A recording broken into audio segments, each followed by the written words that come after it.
In 1977, the first ever World's Strongest Man event was held at Universal Studios in California.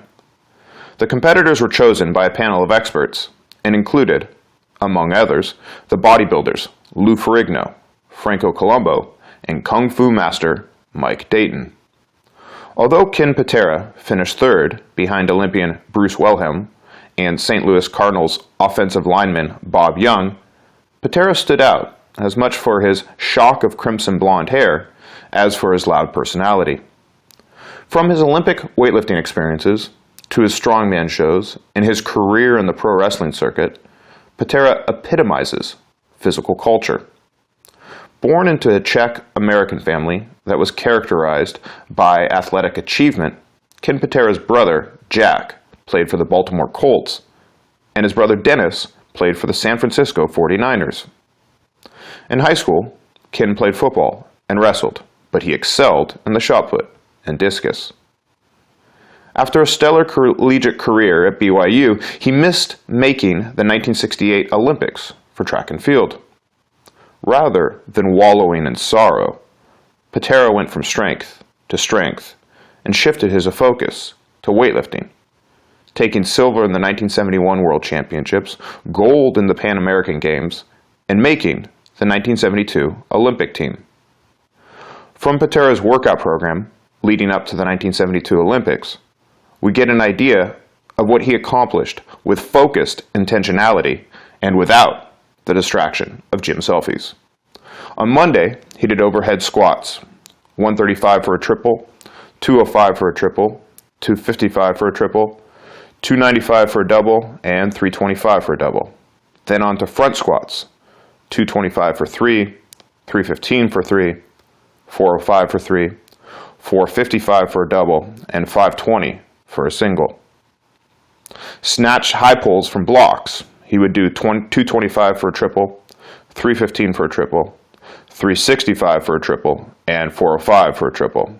Lastly, press behind neck. He would do 135 for a triple, 205 for a triple, 255 for a triple, 305 for a triple, and 345 for one rep.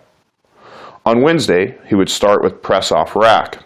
He would do 135 for 5, 225 for 3, 395 for a double, 405 for a single, 440 for a single, 480 for a single, and then 325 for 5.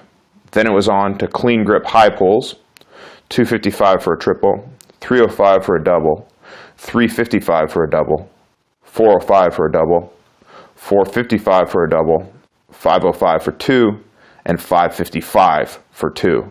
He would finish with hyperextensions, without weight, 3 sets of 10. On Friday, he would start with snatch, 135 for 3, 205 for 3, 255 for a double, 295 for a single, 315 for 1, 340 for 1, and 360 for 1. Then he would move on to inclines, 225 for a 5, 395 for a 5, 345 for a triple, 405 for a triple, and 430 for a single. Finally, he would finish with good mornings, 135 for 5, 205 for 5, 255 for 5, and 305 for 5. After missing his goal of medaling in the Olympics, Patera wasted little time and started training to become a pro wrestler at the infamous Verne Gagne farm alongside later superstars Ric Flair and the Iron Sheik. The training in the cold Midwestern winter of 1972 was tough. Working with Gagne was legendary catch wrestler Billy Robinson, and the two of them put the trainees through a 6-hour daily workout.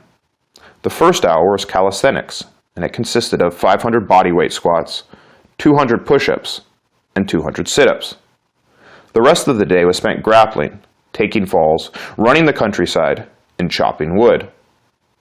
This Spartan program served Patera, who went on to have a successful pro wrestling career, which included winning the WWF Intercontinental Championship and squaring off against Hulk Hogan, Andre the Giant, and Bruno Sammartino. In one of the more notorious incidents in his career, Patera had an altercation with police officers after a late-night incident at a McDonald's and had to serve inside of a correctional facility. However, with strength, he made a successful return to pro wrestling. Popularly, Ken Patera is known as the first American to clean and jerk 500 pounds. Beyond that, it is important to remember that Patera faced career and personal setbacks with a resolute drive to continue moving forward.